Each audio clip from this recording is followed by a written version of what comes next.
पाकिस्तान के कप्तान मोहम्मद रिजवान के बारे में बड़ी दिनों से बातें हो रही थी मीडिया के ऊपर कि मोहम्मद रिजवान की कप्तानी जो है उनको ओहदे से हटाकर उनको सैक करके जो है उसकी जगह पर एक नया कप्तान जो है उसकी डाउनलोडिंग का प्रोसेस जो है वो जारी है। बड़े बड़े क्रिकेट के हवालों से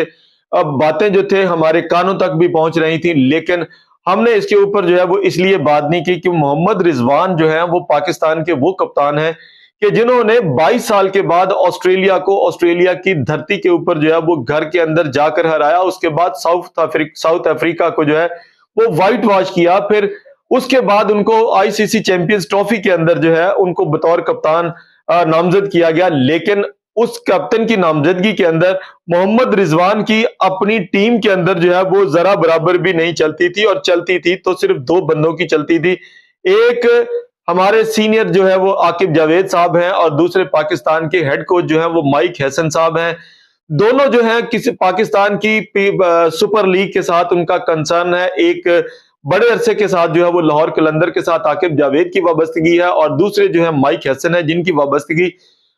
इस्लामाबाद यूनाइटेड के साथ है। लिहाजा दोनों ने मिलकर जो है एक नए कप्तान की डाउनलोडिंग का एक ख्वाब देखा। जी हां, एक ख्वाब देखा, और फिर उस ख्वाब को जो है वो आईसीसी चैंपियंस ट्रॉफी के बाद जो है वो आहिस्ता आहिस्ता उसको पकाना शुरू करते हैं। लेकिन ये देखते हुए कि मोहम्मद रिजवान की खिदमत जो थी वो पाकिस्तान टीम के लिए जो है वो बहुत ही अच्छी रही हैं। जब आप उनको आईसीसी के अंदर जो है वो होम सीरीज के अंदर जो है आप उनको लूली लंगड़ी टीम दे दें कि ये टीम है आपके पास, आपने इसी टीम के साथ इनको जाना है, हमने मॉडर्न डे क्रिकेट टीम लेनी है, हमने इसी टीम के साथ खेलना है, तो मोहम्मद रिजवान उस टीम के आगे जो है वो फिर क्या करते। बहरहाल कप्तान को अपनी लूली लंगड़ी फौज के साथ जो है बेशुमार महाजों के ऊपर जो है शिकस्त का सामना करना पड़ा, और यही वो मेन वजूहात है जिसकी बुनियाद पर मोहम्मद रिजवान को बतौर कप्तानी जो है उनको नाअहल करार दिया गया कि मोहम्मद रिजवान अच्छे कप्तान नहीं है, उनका रिकॉर्ड जो है वो दुरुस्त नहीं है। लिहाजा शाहीन शाह अफरीदी को, जो कि कुछ अरसे के लिए पहले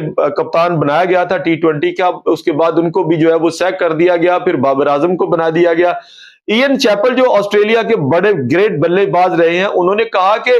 पाकिस्तान की टीम के अंदर जो है वो इतने कप्तान सीजन के अंदर जो है वो चेंज कर दिए जाते हैं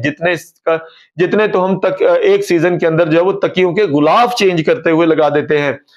तो नाजरीन, ये मोहम्मद शाहीन शाह अफरीदी को 2027 के वर्ल्ड कप तक का जो कप्तान बना दिया गया। देखते हैं कि अब एक टीम के अंदर स्लॉट बाकी बचा है, और वो स्लॉट बाकी बचा है वाइस कप्तान का।